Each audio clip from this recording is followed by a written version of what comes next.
یہاں تک کہ اس کی دادا دادو کا انتقال ہوا وہ تب بھی نہیں کیا تھا۔ شائستہ بیگم نے کبھی اسے جانے ہی نہیں دیا۔ اس کے والد کوئی جدی پشتی امیر نہیں تھے، انہوں نے اپنے حصے کی جائیداد سے اپنا کاروبار شروع کیا تھا۔ کئی اتفاقاً وہ کاروبار چل پڑا تھا۔ شائستہ بیگم جو پہلے ہی اپنے سسرال والوں سے ہار کھاتی تھی، امیر ہونے کے بعد وہ منہ لگانا بھی پسند نہیں کرتی تھی۔ وہ چینج کرنے کے بعد جب لاؤنج میں آئے تو سفیان صاحب علیزہ کو ویل چیئر پر بٹھائے اندر داخل ہوئے۔ لو بھئی آپ دونوں باتیں کرو، میں تب تک فریش ہو کر آتا ہوں، سفیان صاحب نے کہا اور اپنے کمرے کی جانب بڑھ کے بنا کچھ بولے اپنی ویل چیئر سے اٹھ کر سامنے صوفے پر بیٹھ کر میگزین دیکھنے لگی۔ کچھ دیر کے بعد وہ ہلکا سا کھنکارا مگر وہ اس کی طرف متوجہ نہیں ہوئی۔ مسٹر علیزہ ام وہ بولتے بولتے رک گیا اور علیزہ نے استحقاریہ مسکراہٹ سی جاتے اسے دیکھا۔ ضرورت نہیں ہے آپ کی معافی کی مسٹر خان، اور ہاں معافی مانگنے میں کوئی ٹائم نہیں لگتا، بس انسان کے اندر انسانیت ہونی چاہیے اور انسانیت ہونے کے لیے ضمیر کا زندہ ہونا ضروری ہے۔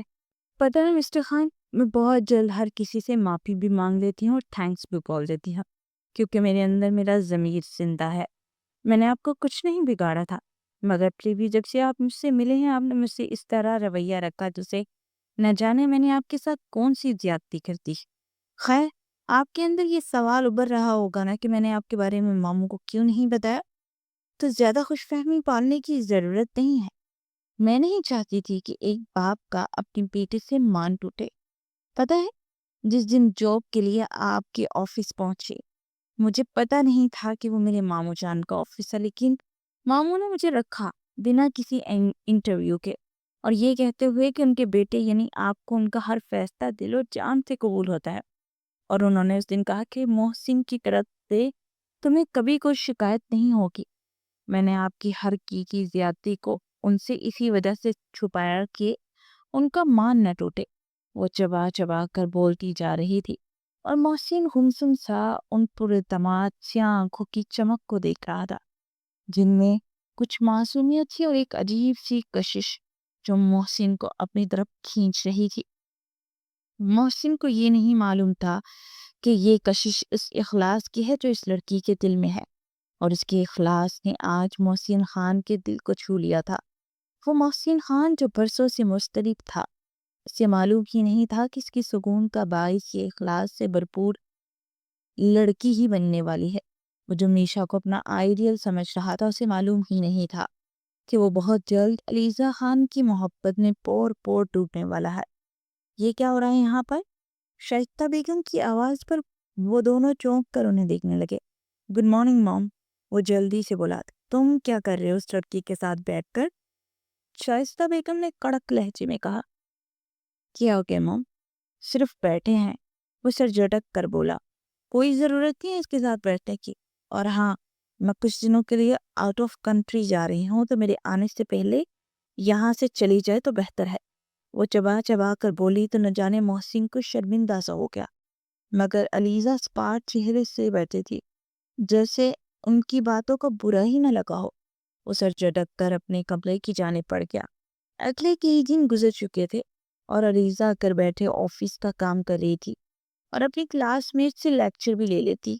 آج بھی وہ سفیان اور محسن کے ساتھ بیٹھ کی آفس ورک کر رہی تھی کہ سفیان صاحب کی اچانک طبیعت خراب ہو گئی۔ ان کو سردی میں اکثر استحمہ اٹیک ہوتا تھا۔ پلیز تم ڈیڈ کو سنبھالیں، میں ڈاکٹر کو بلا کر لیتا ہوں، وہ کہتا ہوا باہر کی جانب بڑھ گیا۔ کچھ دیر کے بعد وہ ڈاکٹر کو لے آیا، تب تک وہ سفیان صاحب کو انہیلر سے سانس لینے کا کہتی رہی۔ ڈاکٹر نے چیک اپ کے بعد کچھ میڈیسن وغیرہ دی اور واپس چلا گیا، اور محسن اور وہ ان کے پاس ہی بیٹھے تھے۔ سفیان صاحب اب سو رہے تھے، وہ بھی صوفے پر بیٹھی بیٹھی چمائیاں روک رہی تھی۔ علیزہ تم جا کر آرام کر لو، میں ڈیڈ کے پاس ہوں، محسن نے پاس آ کر کہا۔ نہیں، جب تک ماموں اٹھ نہیں جاتے یہاں سے کہیں نہیں جاؤں گی، وہ جلدی سے بولی تو محسن نے اسے زیادہ فورس نہیں کیا بلکہ اس کے ساتھ ہی صوفے کی دوسری سائڈ پر بیٹھ گیا۔ ایک بات پوچھو علیزہ؟ اچانک سے محسن نے پوچھا۔ جی، وہ سر اس بات میں ہلا گئی۔ پھوپھو چاہتی تھی کہ میری اور تمہاری شادی ہو، کیا تم بھی یہ چاہتی تھی؟ محسن نے جھجکتے ہوئے پوچھا تو وہ طنزیہ انداز میں مسکرا دی۔ میری ماں بہت کھولی ہے، حقیقت کا سامنا کرنے سے ڈرتی ہے، اور میں حقیقت اچھے سے جانتی ہوں، اور مجھے پہلے سے معلوم تھا کہ آپ کی طرف سے نہ ہی ہوگی، اس لیے میں ایسے کوئی خیالات ذہن میں نہیں رکھتی۔ جب ذہن میں ہی نہیں رکھا تو میرے چاہنے کا سوال ہی پیدا نہیں ہوتا۔ ویسے بھی میں آپ جیسے انسان کو اپنا آئیڈیل نہیں سمجھتی۔ وہ اسپارٹ لہجے میں بولی۔ تم اتنی خڑوس کیوں ہاں؟ آخر تمہیں اپنے آپ پر کس چیز کا غرور ہے؟ محسن کو اس کا یہ انداز ایک نے آنکھ نہیں بایا تھا، اس لیے چڑ کر بولا۔ نہ جانے اسے یہ بات کیوں بری لگی تھی۔ مجھے غرور ہے کہ میں نے ایک ایسے گھرانے میں آنکھ کھولی جہاں پر انسان کو پیسوں سے نہیں تولا جاتا، اور نہ ہی پیسوں کی وجہ سے عزت دی جاتی ہے۔ میرے بابا نے بچپن سے ہمیں خوددار بنایا ہے۔ آپ کو اور شاید آپ کی ماں کو یہ لگتا ہے کہ ماموں مجھے اور میری ماں کو پیسے کے بھورے بھر بھر کر بیچتے رہے ہیں، اور ایسا کچھ نہیں ہوا۔ ماموں جان ہر عید پر آتے تھے اور ہمیں عید ہی دیتے تھے۔ اگر مدد کے نام پر کچھ دینا ہوتا تو نہ میری والدہ لیتی تھی، نہ میرے بابا کو یہ پسند تھا، اور مجھے اپنی خودداری پر بہت مان ہے۔ میں اسکالرشپ پر یہاں پر آئی ہوں، نہ کہ کسی کے پیسوں پر۔ وہ بولتی جا رہی تھی اور محسن اس کی باتوں پر شرمندگی سے سر جھکا گیا۔ وہ صحیح سوچ رہی تھی۔ آج تک وہ شائستہ بیگم کی باتوں میں آ کر یہی سمجھتا رہا کہ سفیان صاحب ان لوگوں کی مالی مدد کرتے رہے ہیں، تو اسی لیے وہ آج ایک بہترین کالج میں پڑھنے آئی ہے۔ وہ اس قدر چھوٹی ہونے کے باوجود بہت بڑی بڑی باتیں کرتی تھی۔ شائستہ بیگم کے رویے کو جاننے کے باوجود نہ وہ بدتمیزی کرتی تھی اور نہ ہی جتاتی تھی۔ سفیان صاحب کی طبیعت سنبھلنے کے بعد وہ سونے چلی گئی۔ اگلے دن انیزہ کا پلسٹر اتر چکا تھا اور وہ واپس ہاسٹل جانے کی تیاری کرنے لگی کہ جبھی محسن اس کے روم میں آیا اور اسے دیکھ کر تھم گیا۔ وہ حسین ترین تھی اور اس بات کا ادراک اسے آج ہوا۔ وہ ویسی ہی تھی جیسے اس کے ذہن میں اس کے ہم سفر کا خاکہ تھا۔ کمر سے نیچے آتے بال آبشار کی طرح بکھرے تھے اور وہ شاید نہا کر نکلی تھی۔ علیزہ، اس نے پیچھے جا کر پکارا تو وہ ہڑبڑا کر مڑی اور جلدی سے بیڈ پر پڑا دوپٹہ اٹھا کر اپنے کندھوں پر لیا۔ یہ کیا بدتمیزی ہے؟ آپ اس طرح نوک کیے بغیر کیسے آ سکتے ہیں؟ ناگواری بحری لہجے میں بولی۔ سوری، وہ میں اپنے دھیان میں تھا۔ وہ مجھے ملازم نے بتایا تم جا رہی ہو۔ کیوں جا رہی ہو؟ وہ بے ربط لہجے میں بولتا ہی جا رہا تھا۔ شاید آپ بھول رہے ہیں کہ مومانی نے کہا تھا کہ ان کے آنے سے پہلے یہاں سے دفع ہو جاؤ، اور اب میں بالکل ٹھیک ہوں، تو میرا خیال ہے کہ اس سے پہلے میں انسلٹ کروا کر یہاں سے جاؤں تو عزت سے چلی جاتی ہوں۔ وہ اطمینان سے بولتی اپنے کپڑے بیگ میں رکھنے لگی۔ تم کہیں نہیں جا رہی، اور موم نے ابھی نہیں آنا، ان کا فون آیا تھا کہ خالہ رات کی وہاں گئی ہیں تو اس لیے وہ مزید 15 دن ٹھہریں گی۔ وہ جلدی سے بولا۔ اوہ، مطلب وہ نہیں آ رہی اس لیے روکے مجھے، ورنہ دھکے دینے والوں میں سب سے پہلے آپ ہی آگے ہوتے۔ طنزیہ لہجے میں بولے تو وہ جلدی سے اس کا ہاتھ تھام گیا۔ چھوڑیے میرا ہاتھ، کیا بدتمیزی ہے یہ؟ وہ تڑپ کر بولی۔ میں تمہارے بغیر نہیں رہ سکتا۔ میں نے بہت سوچا، ان دنوں مجھے ایسا لگ رہا ہے کہ جس طرح کی میں لڑکی چاہتا ہوں وہ تم ہو۔ وہ بے قراری سے بولا۔ آپ شاید بھول رہے ہیں کہ آپ منگنی شدہ ہیں، اور آپ ان کے ساتھ بہت خوش رہتے ہیں، یہ بھی بھول رہے ہیں۔ بہت قریب ہیں ان کے، اور آپ کی قربت کے نظارے تو میں آفس میں بھی دیکھ چکی ہوں۔ وہ تڑک کر بولی۔ وہ صرف میری دوست ہے، اس سے زیادہ کچھ نہیں، اور وہ خود میرے پاس آتی ہے، میں اسے نہیں کہتا کہ میرے پاس آؤ۔ مجھے پتہ نہیں عجیب سی وحشت ہونے لگی ہے اس سے رشتے میں۔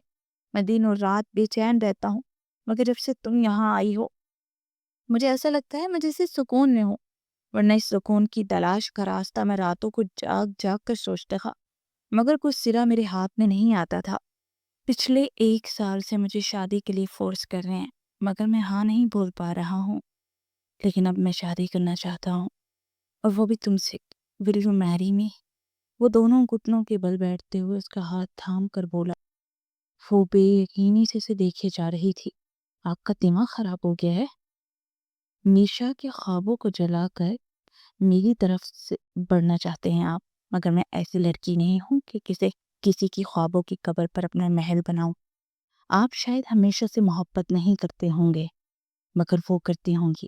اپنے ہاتھوں کو اس کے ہاتھوں سے نکالتے ہوئے نگاہیں چرا کر بولی، ورنہ دل تو اس کے اظہار پر جیسے سینہ چیڑ کر باہر آنے کو تھا۔ میشا بہت پریکٹیکل لڑکی ہے، وہ خود کو سنبھال لے گی۔ پلیز میری بات کو سمجھنے کی کوشش کرو، میں تمہارے بغیر نہیں رہ سکتا۔